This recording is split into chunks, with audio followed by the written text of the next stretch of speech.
देव हरि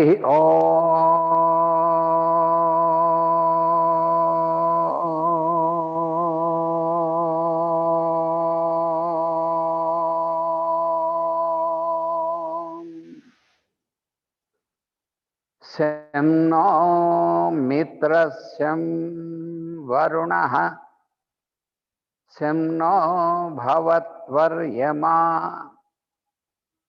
शं न इंद्रो बृहस्पतिः शं नो विष्णुरुक्रमः नमो ब्रह्मणे नमस्ते वायो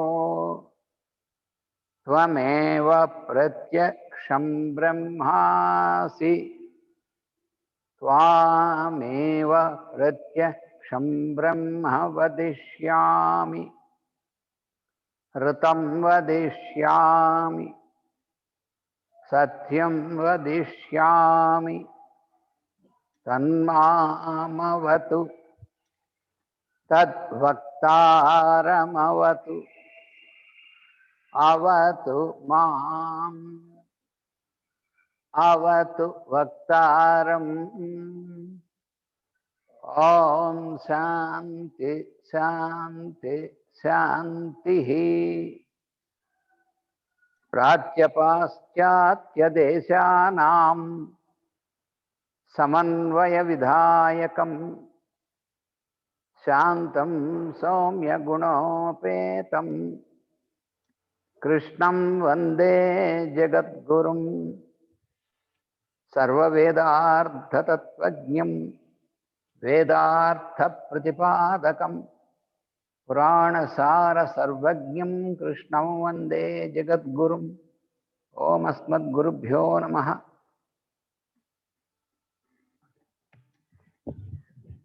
Good morning and welcome to all of you. Доброе утро, добро пожаловать все. So we have been studying about the buddhi or the intellect. Мы начали наш разговор о будхе или интеллекте, о разуме. Не интеллекте, разуме. So this is placed in the plane of intelligence, which is called the buddhic plane. Будхи находится на плане разума, который называется будхическим планом, плане сознания. As I told you earlier, buddhi is like the bulb which focuses the illumination coming from the soul. И этот будхи, он действует, как я ранее говорил, как фонарь, лампа, через которую идет свет, исходящий от нашей души. So this will indicate to us what is to be done and always indicates our what we have to do. И будхи дает нам знать, что нам должно делать, что является необходимостью для нас.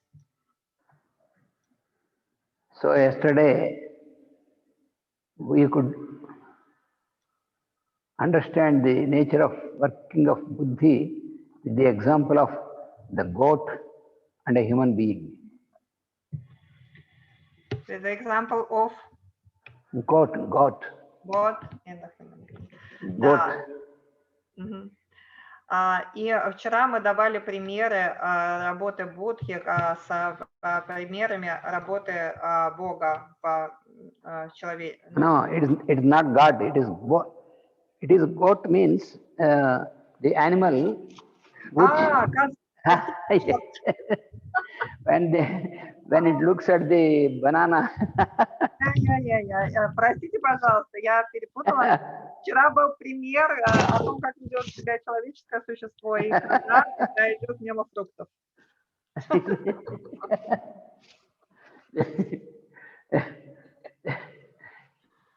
Okay.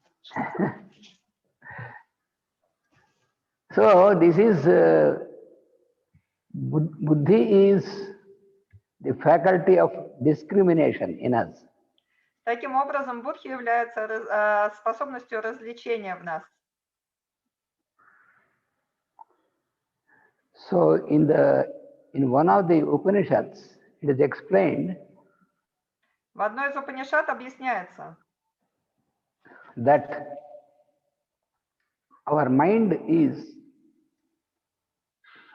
like the rein which binds the horses to hold the horses, to control the horses. So horses are our senses and mind is the rein to control this. так в одной из Упанишад объясняется, что наш ум, он подобен вожжам, которые держат коней, а кони это наши чувства, а вожжи это наш ум. And if we accept buddhi as the driver of our chariot, then the driver will, if we allow the driver to hold the rein, И если мы сделаем будхи нашим колесничем, который будет держать крепко эти вожжи, then even the five senses also will work according to the direction given by buddhi. тогда даже наши 5 чувств будут работать в том направлении, которое им придает наш будхи. So then what happens is that the mind and senses will be filled with the light focused from the soul, from the I am. И тогда ум и чувства, они наполнятся тем светом, который исходит от души, от нашего «Я есть». So these senses and mind, they act as the vehicles or they become the media or the channel for that light. И тогда и наши чувства, и наш ум становятся каналом, передающим вот этот свет, который идет свыше. Они становятся средством для передачи этого света. Then these senses and the mind will have a wonderful alignment with the buddhi, and they work along. Due to this alignment, they work under this light of the soul, the I am. И чувства и ум сонастроятся с будхи, и тогда они будут работать только под руководством вот этого нашего внутреннего света, высшего. So in this stage, the mind will no more exist as mind, but it will work like a focus of that inner light. И при достижении такого уровня наш ум перестанет быть умом в нашем сегодняшнем понимании. Он станет только фокусирующей лампой, фокусирующим стеклом, которое будет фокусировать внутренний высший свет наружу.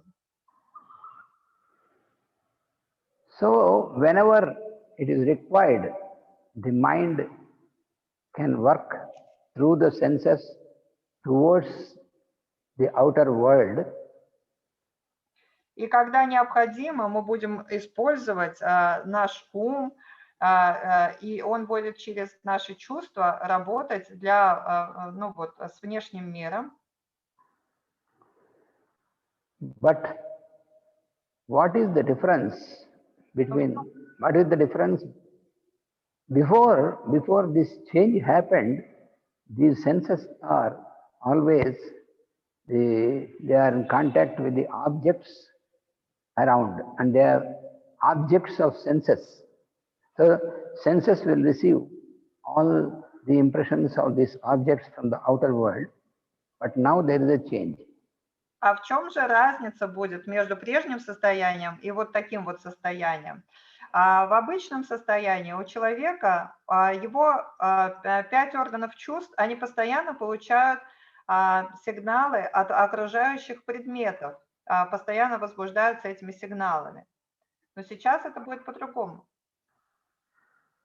Because normally it is the duty of the senses to work, to get into contact with the objective world, with the objects around, with the objects and persons around, which is called the objective world.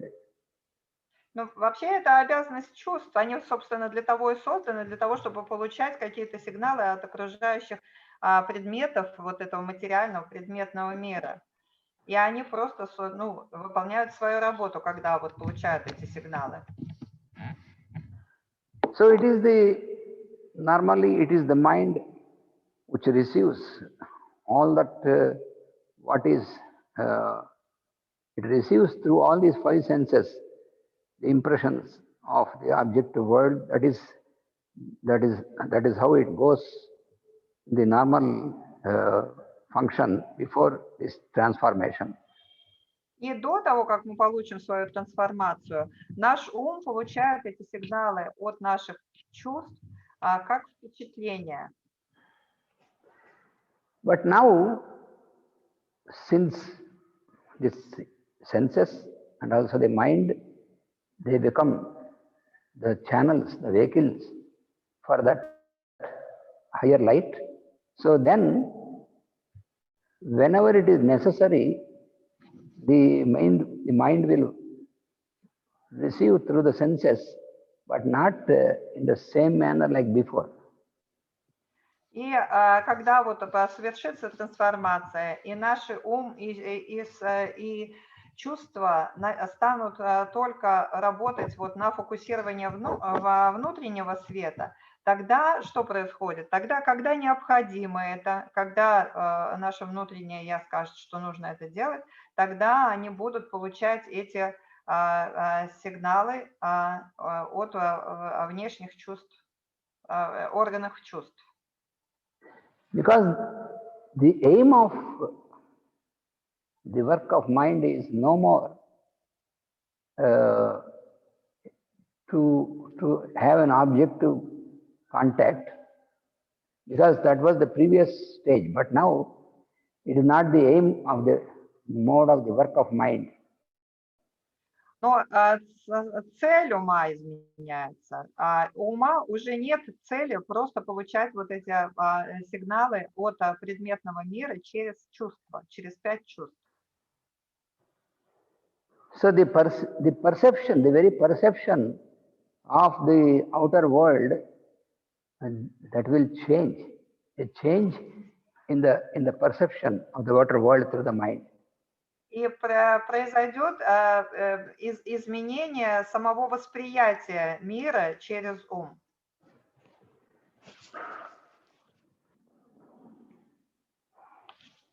Because previously, before this transformation, what happens is the direction is Итак, first. давайте посмотрим на доске, как происходит дело до трансформации. It is, suppose this is the outer world. Ананта Кришна пишет внешний мир.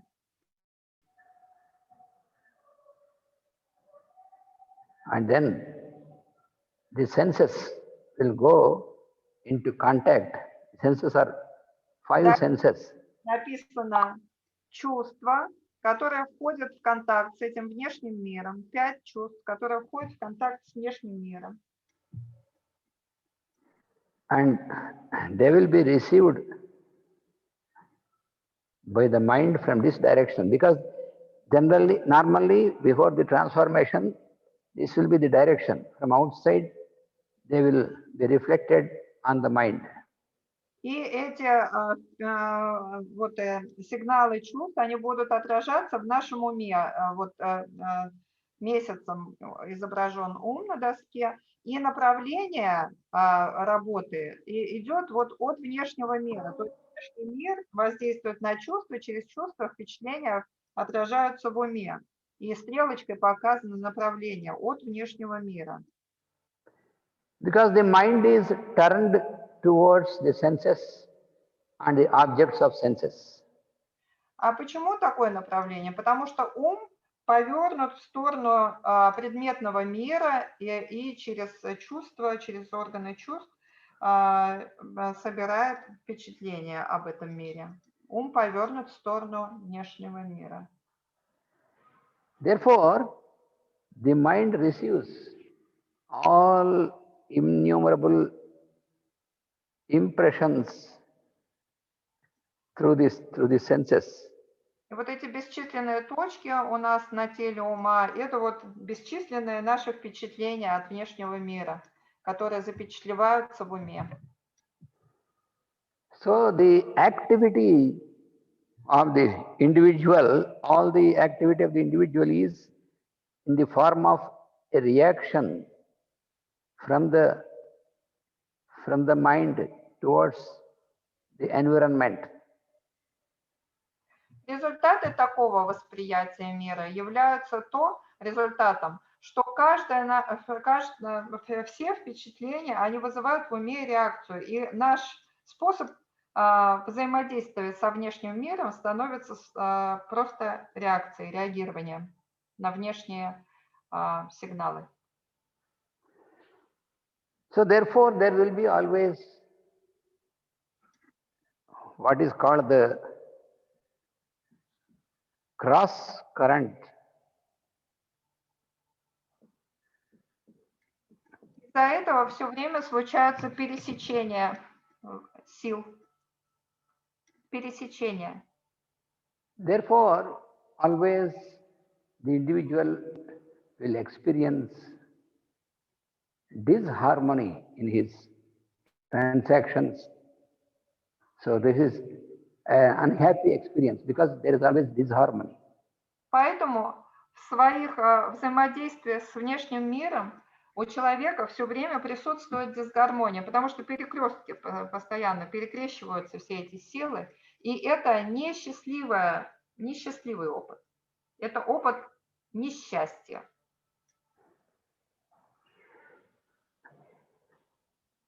Beyond this, there is this instrument, buddhi. Свыше ума находится этот другой инструмент будхи, which has the capsule of power of discrimination. который имеет капсулу, которая является капсулой силы развлечения. Ананда Кришна пишет, вот рядом с этим кругляшком, которым изображен Будхи, пишет сила развлечения. So this buddhi, this is what is called buddhi here. This is in the buddhic plane. Будхи находится на будхическом плане. Вот, там, где this is in the mental plane. Mind is in the mental plane. Ум на ментальном плане. Ну, это очевидно. And the senses, they are in the etheric plane or vital plane. Чувства у нас находятся на эфирном плане, или еще он называется витальный план, ну или если переводить на русский, жизненный план, то есть план силы.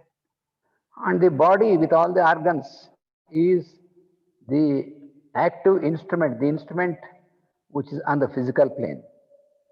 И сам инструментарий всех вот этих более высоких слоев, это органы чувств, они находятся на физическом плане. And on the other side, on the higher side of buddhi, there is the soul, which is all the source of illumination. А на самом тонком, самом внутреннем и высоком плане находится еще один план. Это план души. Вот он изображен как солнышко. Потому что от него все время исходит излучение света. От этого плана всегда идет излучение света. Это наша душа. So this is what is called I am. Или еще мы его называем «Я есть». «Я есть». По-разному. So this is, buddhi is like, as I told you, it is like a bulb which is illuminated because of this light. This receives the illumination from this light, from this I am, from the soul. And this will illuminate further in turn. All this illumination will be there, and going through this, the illumination will be focused. Yeah. И вот Будхи, мы говорили о том, что он подобен лампе или фонарю, в котором электричество возникает от того света, который идет от высшего нашего, от высшего «Я есть». И этот свет проходит через Будхи, и тоже продолжается это излучение, то есть он фокусирует этот свет, идущий от высшего нашего «Я». So the mind is, as I told you in this example, like the rein to hold the horses. И ум, мы помним этот образ, он подобен вожжам, которые держат лошадей, вожжам, которые на лошадях.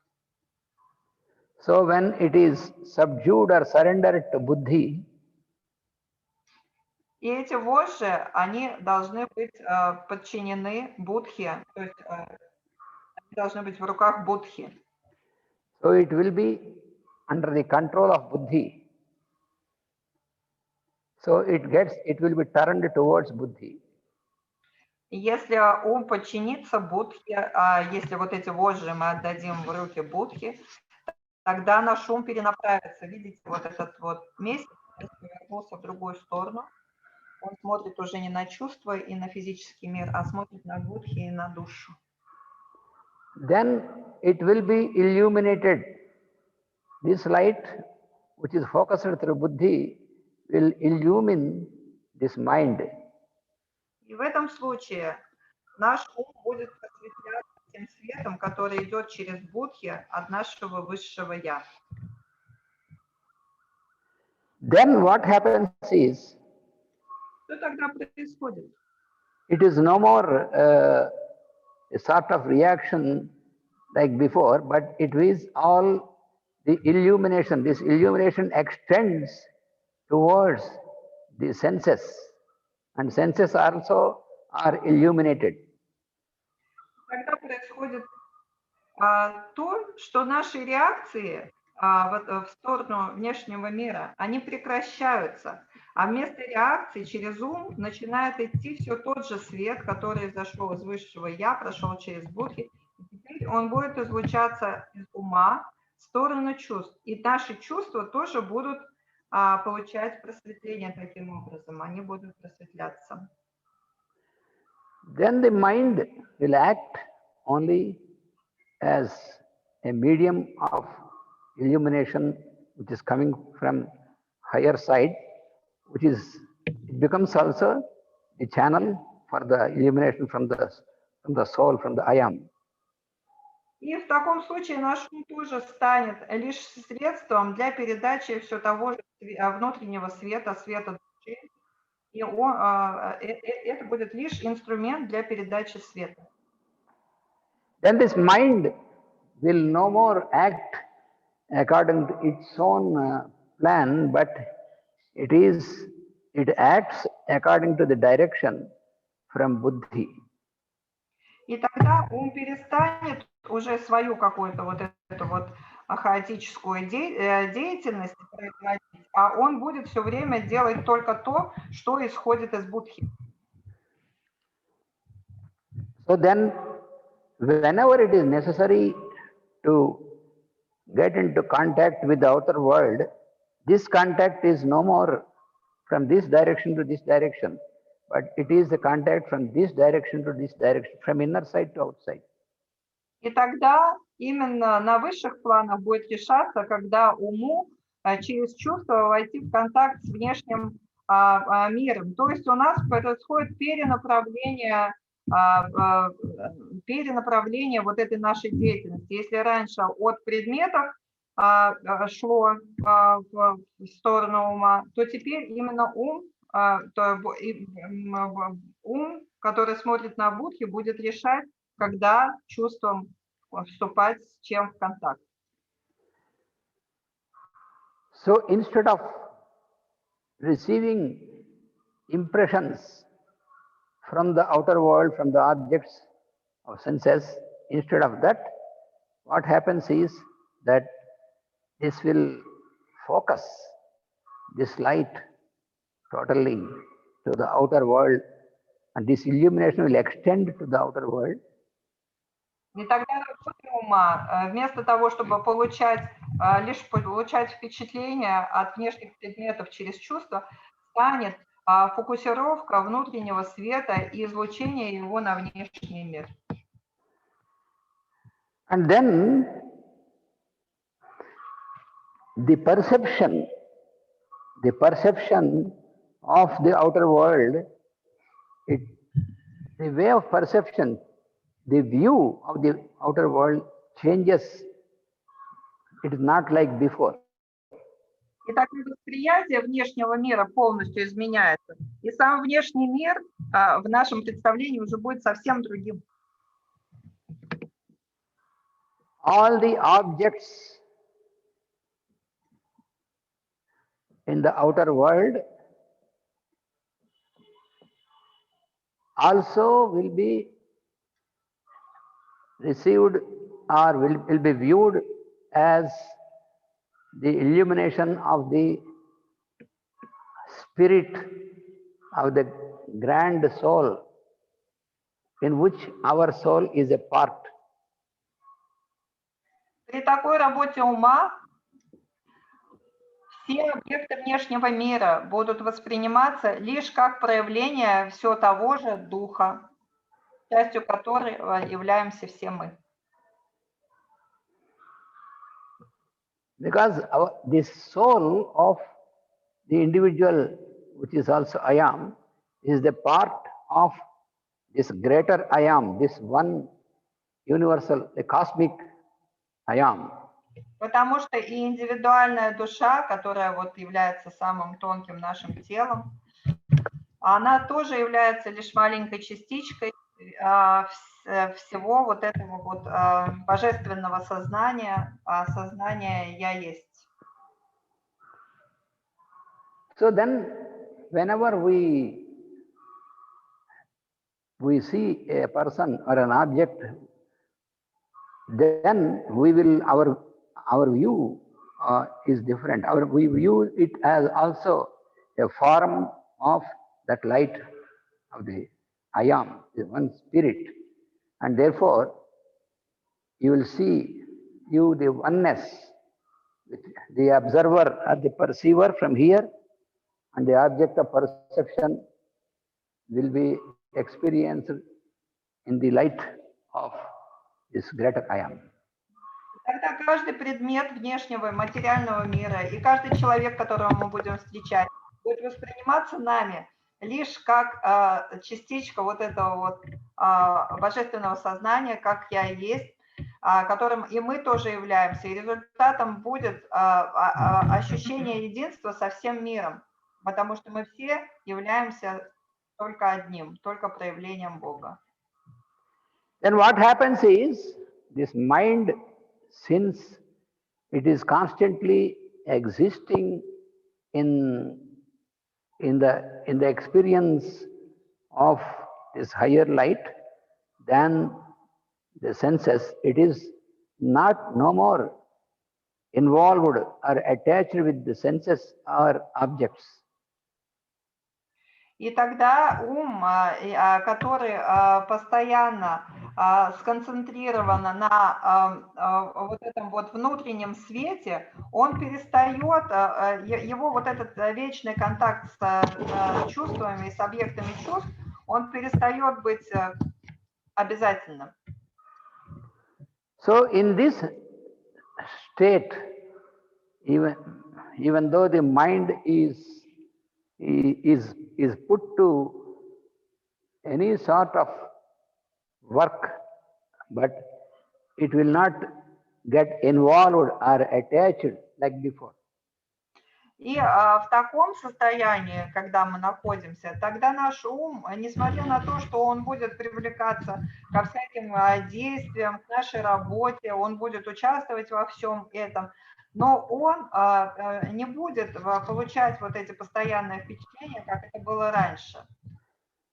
Because already in this state, it is experiencing what we call non-attachment. Потому что в этом состоянии он постоянно будет иметь опыт того, что мы называем непривязанностью. Which is called vairagya. Или на санскрите это называется вайрагья.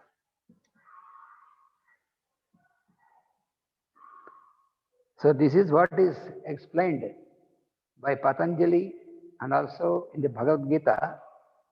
How to get the behavior of the mind suspended is by applying vairagya, and before that another instrument is abhyasa.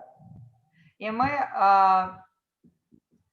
помним, что это все объясняется в йоге Патанджали и также в Бхагавад-гите. Объясняется процесс приостановки поведения ума через применение двух главных инструментов, которыми являются вайрагья, непривязанность, и абхьяса, постоянное повторение, постоянное применение. So abhyasa is repeating the effort. Абхьяса является приложением усилий. And vairagya is non-attachment. А вайрагья это непривязанность. So the mind and senses will work more efficiently than before. И поэтому результатом будет то, что и ум, и чувства, они будут работать гораздо эффективнее, чем раньше. Because there is no more cross currents and no more working on the impressions anymore. Потому что не будет больше вот этих вот постоянных пересечений силовых линий, которые возникают от получения умом впечатлений. So, the activity of the mind in this, when it is focused towards this light, the activity of this mind is no more towards the result of any work.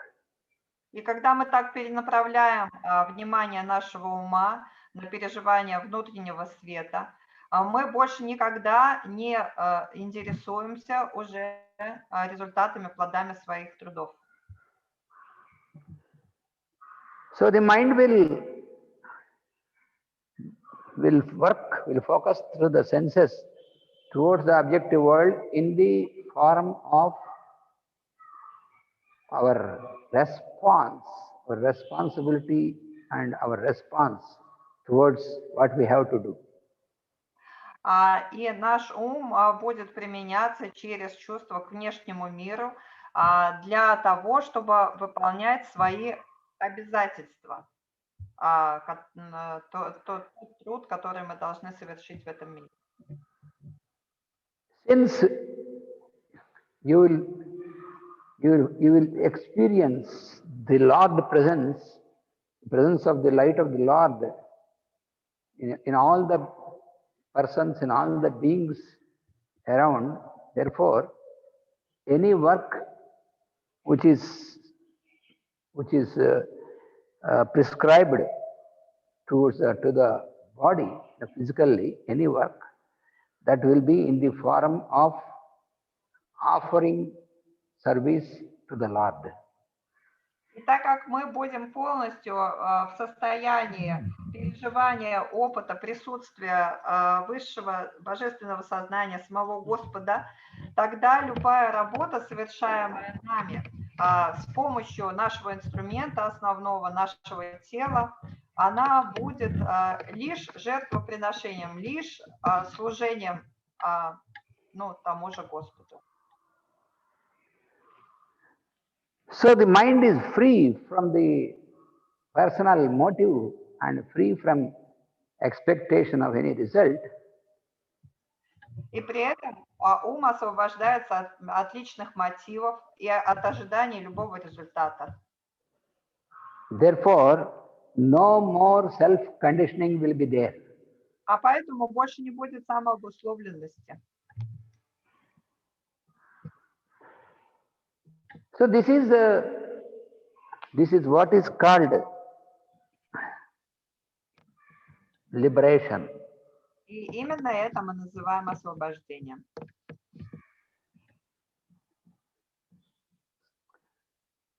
So liberation from self-conditioning. Потому что освобождение – это освобождение от самообусловленности. So in this state, when the person, the individual, continues to work even in this mundane world, there will be only enthusiasm but not curiosity in doing the work. И когда человек в таком состоянии будет работать, совершать какую-то работу для этого мира, он всегда будет переживать лишь энтузиазм, а вовсе не какое-то там любопытство, любознательность. Только энтузиазм будет двигать им. In the person who has not entered into such yogic practice, what happens is, whenever this person takes up any work, there will be enthusiasm in the beginning and it will fade away later because it is not in this direction. А у обычных людей, которые не достигли еще этого состояния, что мы видим? Когда им нужно совершать какую-то работу, то в самом начале они чувствуют энтузиазм, но потом этот энтузиазм сходит на нет, потому что их ум неправильно направлен. He will start any work only with curiosity and also with agitation of mind, anxiety, all these things will be there. И такой человек, он берется за любую работу либо из любопытства, любознательности, либо из какого-то страха и беспокойства.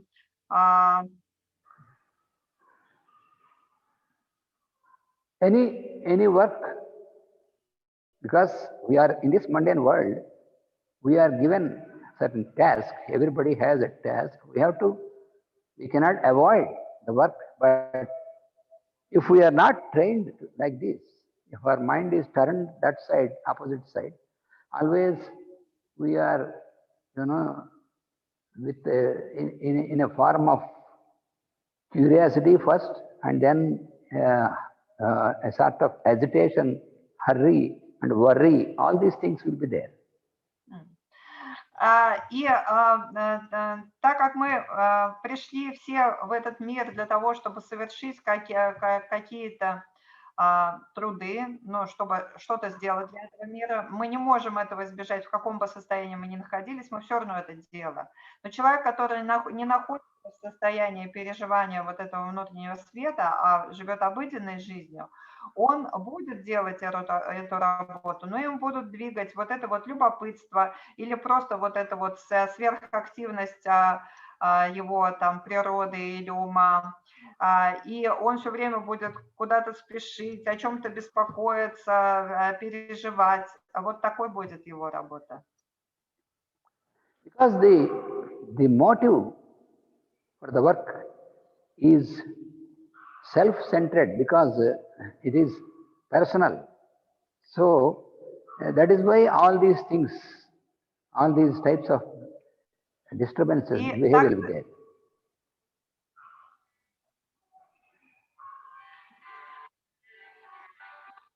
И так происходит из-за того, что...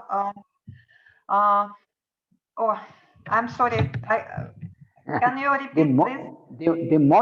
the motive of the work, if the Ага. motive of the work, where if it is turned towards us, the person, then it will be personal motive and it Yeah. will be action for result. Then all these disturbances will be there. Yeah. И так происходит из-за того, что его мотивы не чистые. То есть у него мотивы персональные, личные. И поэтому происходят вот все эти беспокойства. This is because always when the mind is turned towards senses and objects of senses, there will be a wheel between the soul light and the mind. И получается, что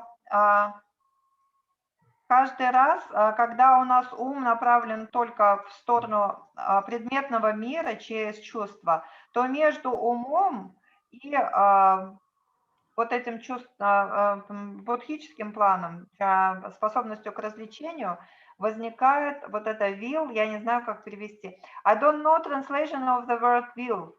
Can you replace? Yeah. Wheel means Obstacle. like a curtain, in the middle. You have a cut which will block this illumination. Yeah, okay. Будет такой занавес, то есть преграда между умом и будхи будет занавес, который не будет давать правильно работать уму. Если ум направлен в сторону предметного мира и чувств. So in this type of practicing, what happens is this wheel will be unveiled. This wheel will be eliminated. Yeah. А если мы перенаправим наш ум от внешнего мира и чувств в сторону своей души и будхи, тогда этот занавес раздвигается. Then his mind will get aligned towards this illumination from the soul. И в таком случае ум сонастраивается с излучением из нашей души.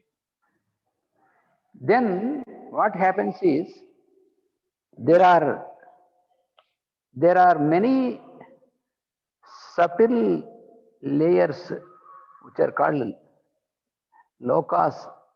The subtle layers are there which are hidden in the buddhic plane. In the buddhi, there are such many subtle planes are hidden in this. Да.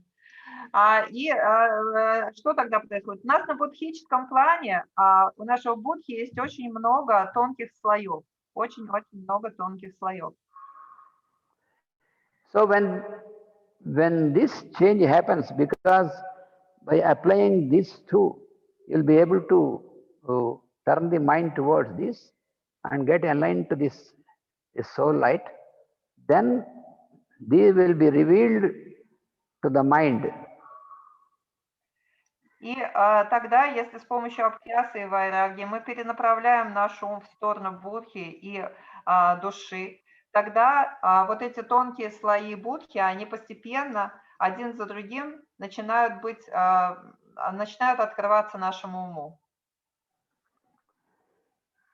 So this revelation, it starts by the activation of the pituitary and pineal. И вот это вот эти озарения, которые спускаются к уму, осознание разных слоев будхического плана, они происходят через активацию гипофиза и шишковидной железы. Then what happens is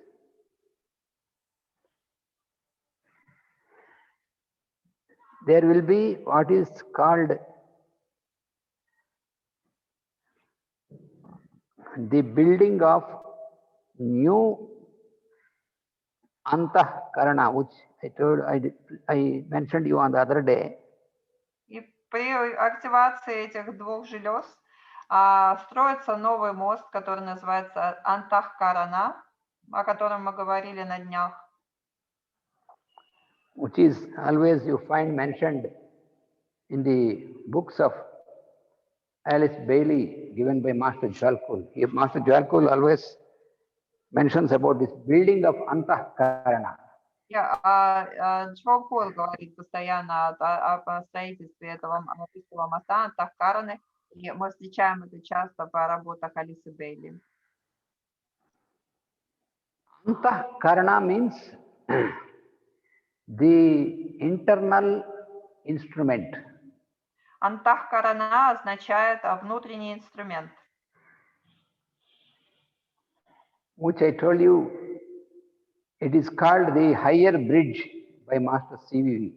И мы также упоминали, что мастер CVV называет его высшим мостом. So this, then what happens is that the consciousness can raise to the higher planes, higher lokas. И тогда наше сознание может подняться выше, к высшим локам, к высшим планам. I will just mention here about these planes of consciousness which are called lokas. Я сейчас перечислю эти высшие планы, локи.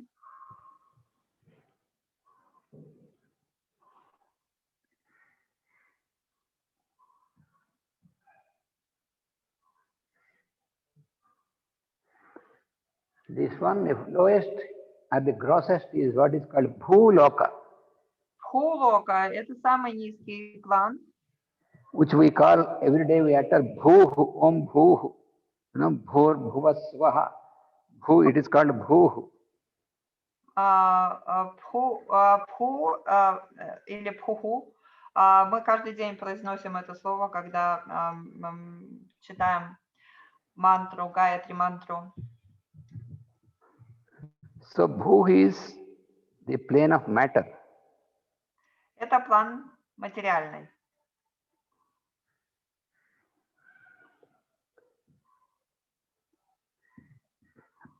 And then it is Bhuvaha. Следующий план – это Пхуваха. This is the plane of force. Это план силы.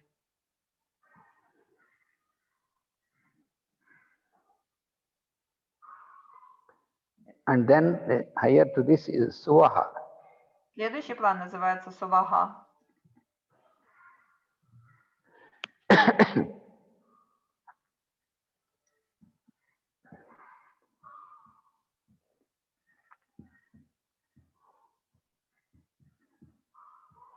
Consciousness or the plane of radiation. Это план излучения или план сознания.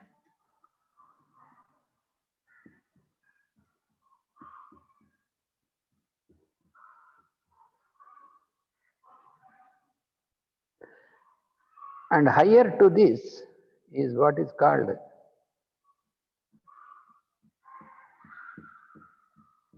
Mahaha. Выше того находится Махаха, план Махаха.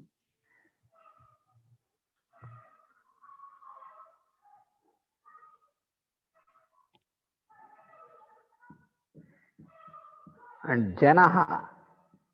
Еще выше находится план Джанаха.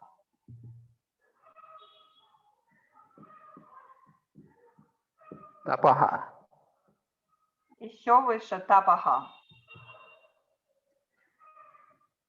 And the seventh is called Satyam. И седьмой называется Сатьям.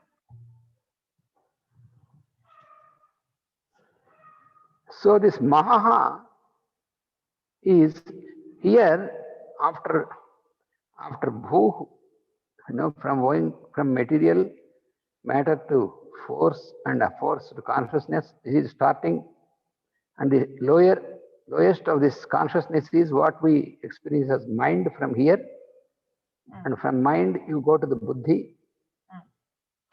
И мы знаем эти нижние три плана, да, материальный план, план энергии или силы и план сознания. Самый низкий план сознания нам известен как план нашего ума, ментальный план. So these are the subtle planes which are hidden in the buddhi. И выше находятся те тонкие планы, которые у нас скрываются в нашем будхе, то есть логи, скрывающиеся в будхе. And this Maha means great. Маха это значит великий. And it's called, this, when we think of Akasha, it is called Mahat. Akasha is called Mahat because infinity. Например, когда мы говорим про пространство, Акашу, мы называем его Махат, потому что у него есть качество бесконечности. And Janaha is the plane which is responsible for, Jana means creation. Джанах означает творчество, творение.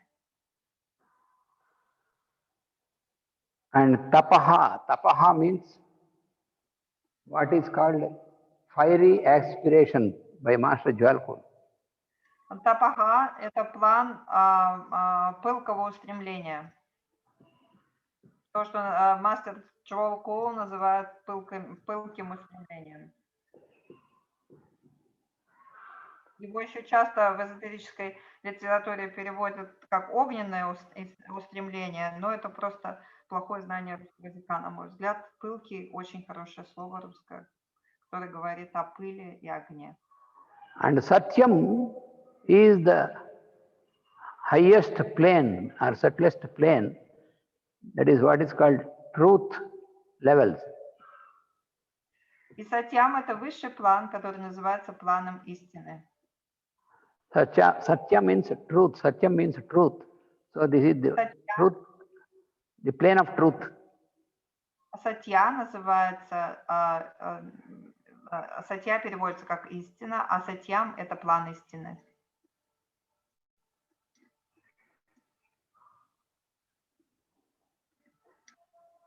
So, in another terms, it is called, this is Bhu Loka, that means the physical plane. Другими словами, Бху-лока или физический план. Bhuvar Loka is the plane of energy. Бхува-лока – это план энергии. And then this Suvar Loka, Suvaha is the plane of radiation. Суа-лока – это план излучения. This is the plane of vibration and this is the plane of radiation. This is the vibration and this is radiation. Понимаем, да, что Пувага, то есть план энергии, это план вибрации, также мы его называем. А план Суваха – это план излучения. Помним богов вибрации, богов излучения.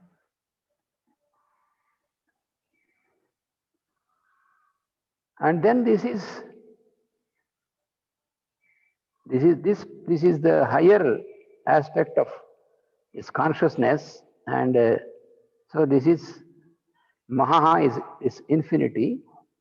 А Махага или бесконечность – это является высшим аспектом того же сознания, которое уже в Суваха начинался. And then in the books of Alice Bailey, these three higher are called Nirvana, Paranirvana, and Mahaparanirvana. By that terms, you will find in that. А три высших в работах Алисы Белли, они называются планом нирваны, паранирваны и маханирваны. Mahaparanirvana. Mahapara. Ага, извините, пожалуйста, махапаранирваны. So this is the state, or this is the state of existence and working of what you call Brahma. Затем это также план существования и опыта, который мы называем Брахмой.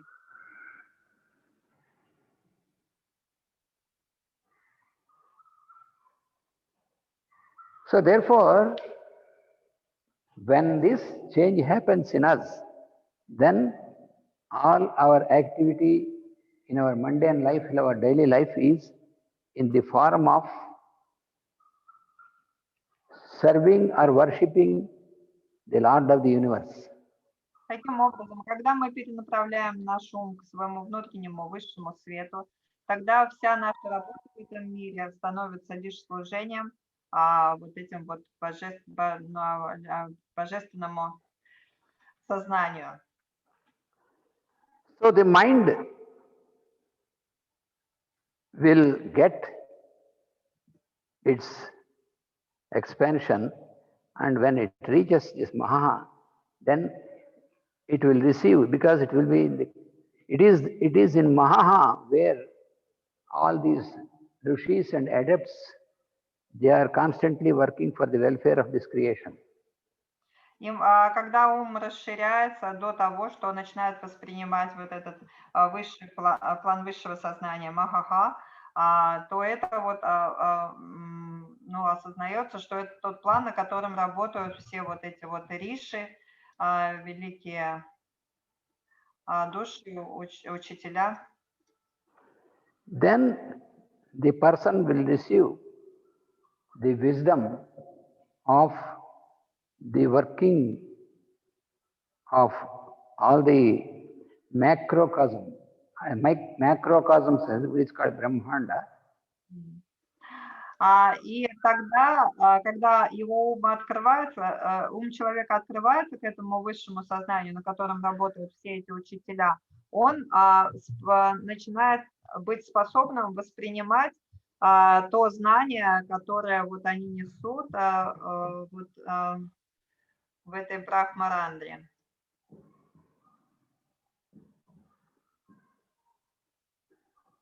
В этом макрокосме, который называется брахмарандрой. Брахманда. Брахмандрой.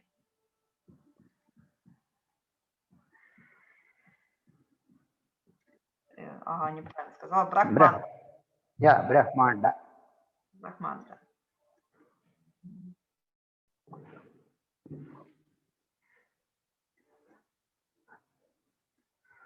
And the connection of this macrocosm with the microcosm.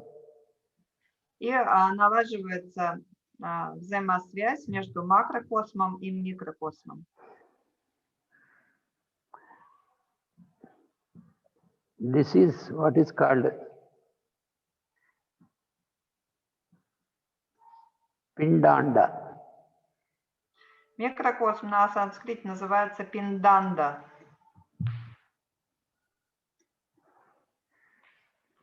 So all the arrangement and the mode of working of this macrocosm and microcosm will be dawned. You will receive, it will be revealed on the higher mind of this person. When the mind reaches the buddhi and gets awakened, then it is dawned on this. He can perceive this. И тогда все вот это вот, весь порядок взаимодействия макрокосма и микрокосма начинает быть воспринимаемым этим умом. индивидуальным. То есть индивидуальный ум начинает, если он направился в другую сторону, тогда он начинает воспринимать и постигать порядок взаимосвязи микрокосма и макрокосма. Then what happens is that the person, the aspirant, will be receiving the secrets of the working of all the, what is called, the scales of time, which are called chandas. И тогда стремящийся начинает воспринимать все эти вот тайны, которые называются на санскрите чандас. Chandas means, I think you remember, when we studied about the Vedic science and all the keys to unlock the science, there are 6 keys, and the 7th one is the one who uses the key. So one of the 6 keys is chandas. И вы помните, наверное, слово чандас, мы проходили его, когда говорили о ведах и о 6 ключах, и 7-м,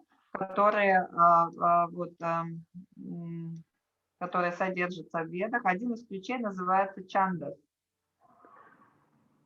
So chandas explains us about the arrangement of the scales of time and also the arrangement of all these various planes of consciousness and the working of the alignment of all these things that will be explained in Chandas. Чандас объясняет нам, значит, разные масштабы времени, а также вот обустройство всего, so arrangements of everything in this world, yeah? Yes, in this, the Chandas are like the, all the mathematical, when you, how, it is a wonderful arrangement. It is, this arrangement is known to us, how everything is arranged like that. The plan. Временные шкалы, да, спасибо, Мария. Временные шкалы объясняют и также обустройство, как бы, математическое, то есть временное и имеющее отношение к размеру. Имеется в виду. And also the wisdom about how the septenary principle in all the 7 lokas and also 7 layers in each of them, all the secrets about the 7 are unveiled for this person. И также человеку открывается тайны семеричности этого мира. Все, что связано с 7, 7 лок, 7 слоев, 7 тканей тела, очень много всего. It is called the 7-fold arrangement of this whole creation. Это называется семеричным устройством всего творения.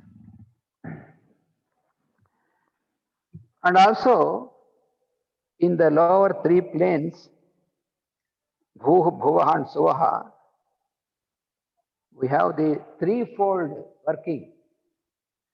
Также на наших 3 нижних планах, Бхух, Бхувага, Суваха, у нас еще работает троичность. Троичный распорядок. That is called Trayi Vidya. Trayi. Он называется Трайвидья. Траи-видья. Trayi means the threefold. Траи означает на санскрите трехслойный или троичный. Same word in both the languages. Yeah. Троичный, yes. Yes. So in this, we'll be able to realize the working of, in the cycle of the years. You have in the cycle of the years, you have the 360. Our year, solar year is like a circle. Sun as a center. Then you have all the 360 of, like is 360 days, which are again, yeah. Со всем этим аппаратом мы можем постигнуть тогда вот устройство года. Мы знаем, что год делится на 360 градусов.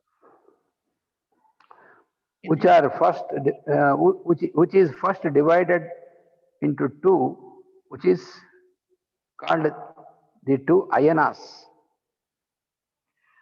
И этот год, он сначала делится на две части, которые называются две аяны. Ayana means the journey, the path of journey. Аяна, это означает путь, направление пути. In the year we have two ayanas. И мы знаем, что в году есть две аяны. One is called Один называется Uttara Ayana. Уттараяна.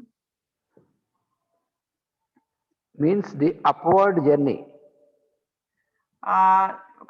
Что переводится как восходящий путь.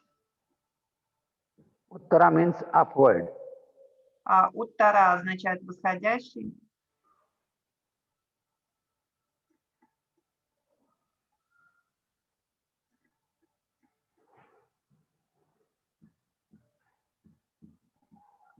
And then the second one is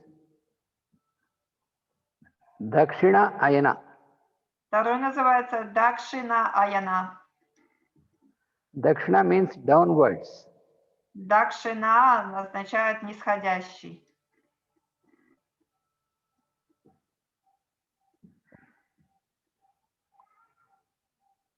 When you observe the movement of the sun in the year, half journey is from downwards towards, from the downward point to the upward point. That means from the southern to the northern. Если мы будем наблюдать в течение года за Солнцем, мы хорошо увидим, что полгода оно восходит, оно все выше становится, и это называется северный путь, то есть путь с юга на север.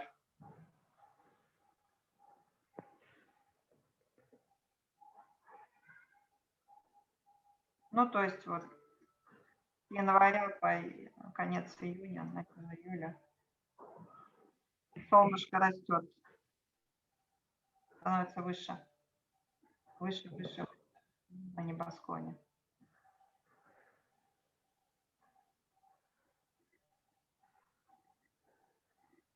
The year is like a wheel. Знаете, год, он подобен колесу. So there are 4 points. И мы можем выделить 4 точки в году. So in this, you have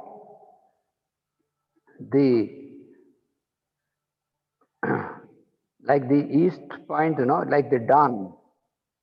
Мы их можем условно назвать восточной точкой или рассветом. So this is the starting of the sun You know, every day also we did the same. Every day we observe from the east where his sun is rising, then it goes up onto the meridian. В миниатюре мы видим это каждый день, как на востоке всходит солнце, потом оно идет к меридиану. So this is marked by 22nd of December. А в году точка вот этого вот востока, она проходит 22 сентября, извините, декабря.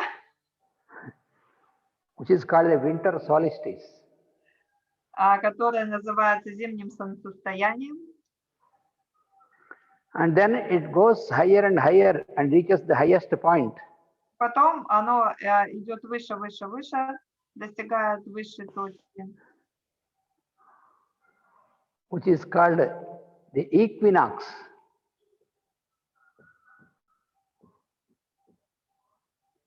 Который называется весеннее равноденствие. This is the 21st of March. Это 21 марта. Наверное, не самая высокая точка, наверное, все-таки, как-то.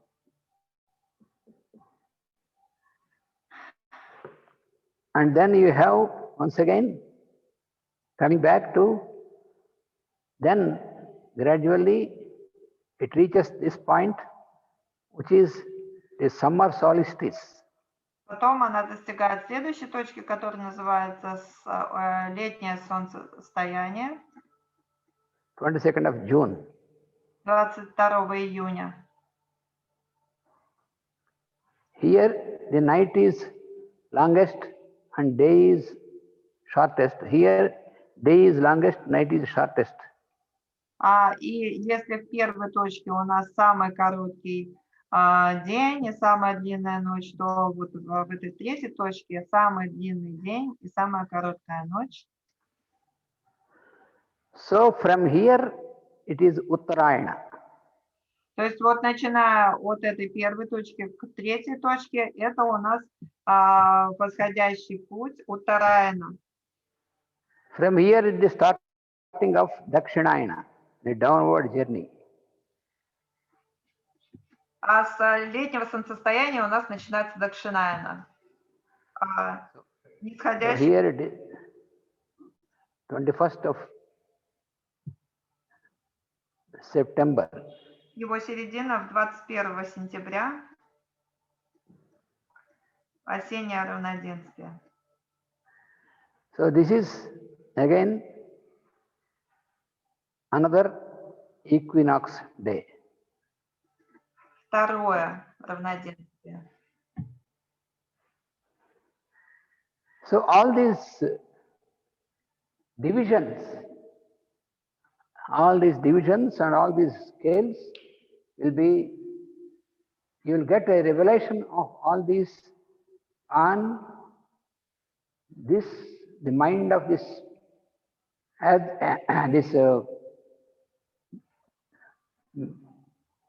when this journey towards inside, the person who gets the journey aspirant, so on his mind all this will dawn on it, on this mind. Revelation, it is like a revelation. И все вот эти вот открытия внутренние, вот эти вот озарения к нам приходят, когда наш ум поворачивается в сторону нашего внутреннего света. Нам знание приходит озарение. So all these divisions and subdivisions, subdivisions are like the months and the weeks and the days, and in the day 24 hours, all these divisions, more and more subdivisions. Все вот эти временные шкалы, начиная вот от этого, потом год еще делится на 12 месяцев, а также на 365 дней, каждый день делится на 24 часа, каждый час делится на минуты, минуты на секунды, и все это вот изучается Чандас. So the movement of the journey of the sun, and this is in that level, in the cosmic level, in the Brahmanda, macrocosm. And also the same plan you can also observe in the microcosm when there is a development of the embryo, of the fetus inside the mother's womb.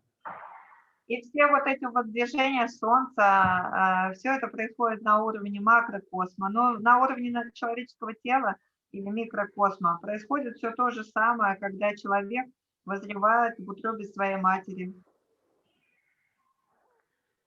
So this aspirant will have all this wisdom dawned, how he can correlate between the plan of macrocosm, the plan of microcosm, and where he is located in this. All this will be revealed to him. He receives like a revelation by the grace of all these masters. И стремящийся, он, когда вот он начинает для себя открывать эти свои будки, он начинает получать все эти озарения об устройстве мира и о взаимоотношении между макрокосмом и микрокосмом. So all this cosmic wisdom will reveal itself for this person where he is turned towards the light of the soul. Вся космическая мудрость, она открывается сама по себе тому человеку, тому стремящемуся, который повернул внимание своего ума вовнутрь к источнику света в нас. And he will perceive that all these various planes of existence and all these various beings in all these planes, all this totally he will perceive as the parts of the body of this cosmic person, whom we call the Lord. И все вот эти озарения про макрокосм, которые он получает, он в конце концов начинает воспринимать как науку о космическом человеке, ну вот, едином космическом человеке, который вот пребывает на уровне.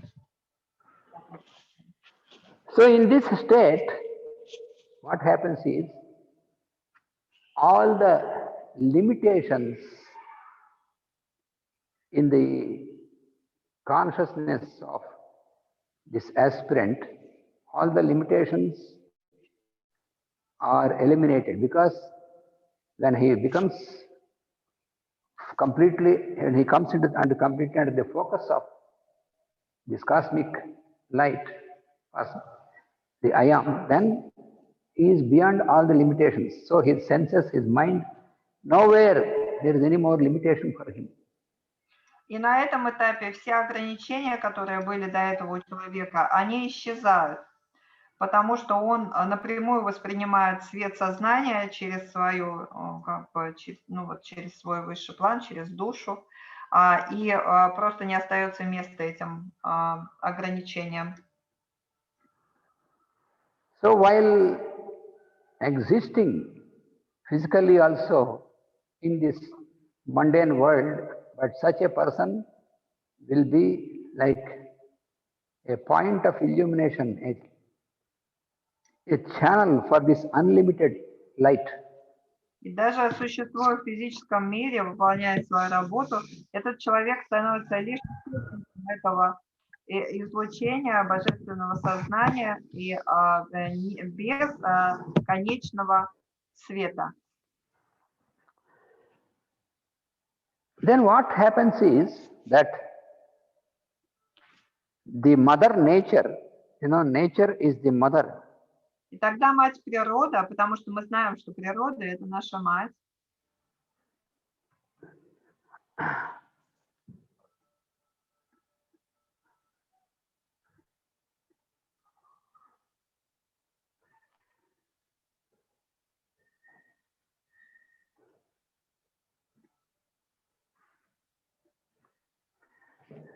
So,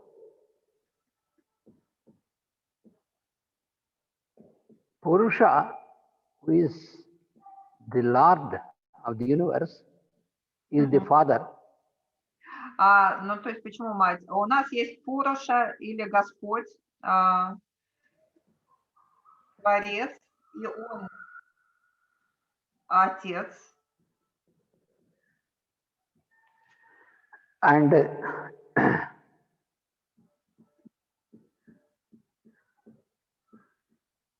Prakriti И есть природа. means nature,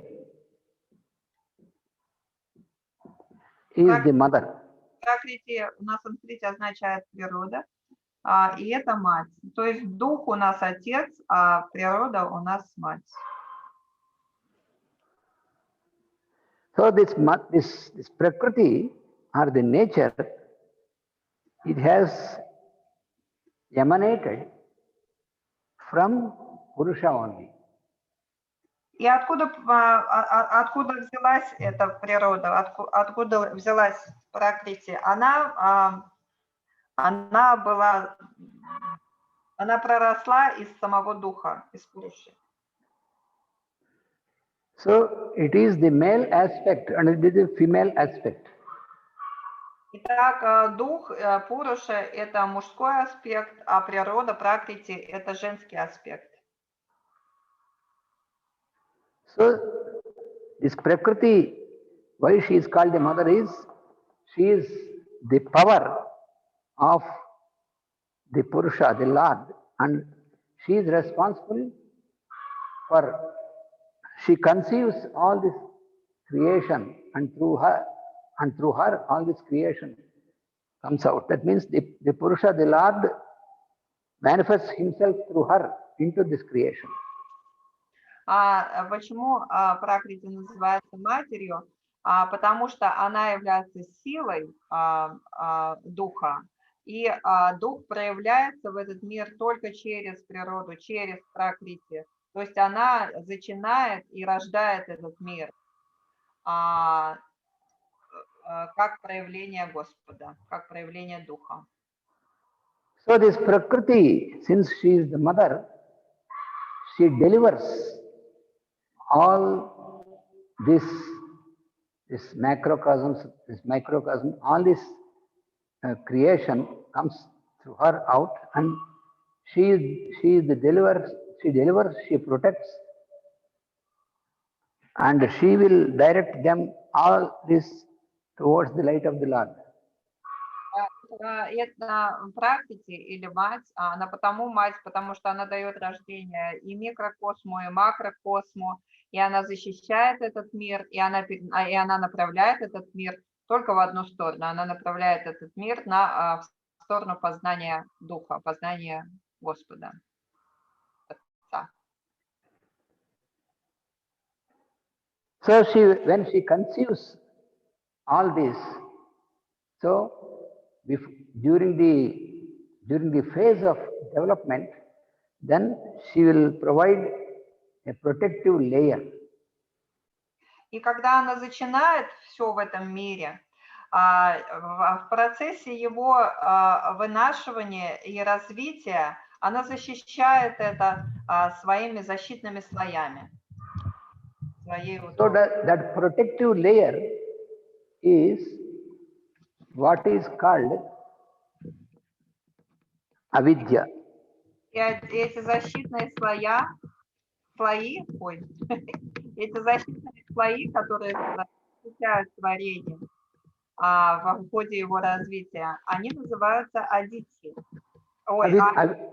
No, it is avidya. Avidya, yes. Avidya means ignorance. Ignorance, yes. А авидия – это значит невежество. Она защищает их слоями защитными невежества. Авидия. Yes. This avidya or ignorance is like a shell around the embryo. Мы знаем что много раз нам уже это говорили, что авидья, невежество, оно подобно скорлупе, защищающей эмбрион, пока он развивается и не станет жизнеспособным. Как скорлупа яйца защищает цыпленка, пока он развивается, еще не является цыпленком. So before we enter into the yogic practice, before that we are in the influence of this nature, and this will be like a protection around the developing embryo. И пока мы не родимся к йогической практике, не дозреем до нее, мы живем вот защищенной этой природой, живем в ней и в невежестве. Through the practice, as I told you, through abhyasa and vairagya, by applying this, when we start working out, when we get that type of illumination, as I explained you, from the mind turning towards inside, when we can reach that, then this layer, this veil is taken away and we'll be exposed to that real light of the Lord. А когда мы через практику, через применение двух главных инструментов, вайрагьи и абхьясы, начинаем поворачивать свой ум в сторону внутреннего нашего содержания, более высоких слоев, будхи, души, тогда занавес, закрывающий, то есть вот эти защитные слои невежества, занавес, закрывающий истину, он начинает приоткрываться, и перед нами открывается мироустройство. That is what is called the spiritual perception. Это то, что называется духовным восприятием. So that is the unveiled spiritual perception. Это то самое незамутненное духовное восприятие, о котором мы, собственно, и говорим уже второй урок. So this is about this fourth step, unveiled spiritual perception. Таким образом, это вот то, что мы должны знать в этом четвертом шаге золотых ступеней о незамутненном духовном восприятии. Vasudeva. Vasudeva. So we'll have, Krishna. yes. There is a question from Vishnupriya. As tomorrow is a full moon Yes. day, Yes. she is asking if you will conduct this full moon day meditation, and if it is will be translated. Yes, all of you can participate in the full moon meditation along with us like this. Directly you can be with us in the full moon meditation. Yeah. At what time? From 9 to 9:30 in Indian time in the evening. Okay. Very good. Хорошо? Да, я спросила по просьбе Марины Вишнуприи, я спросила насчет завтрашней медитации на полнолуние, и да, Ананта Кришна будет проводить, конечно же, эту медитацию, она будет по индийскому времени с 9 до 9:30, по нашему времени с 6:30 до 7, и мы можем ее в прямом эфире участвовать в ней вместе со всеми. Vasudeva. Vasudeva.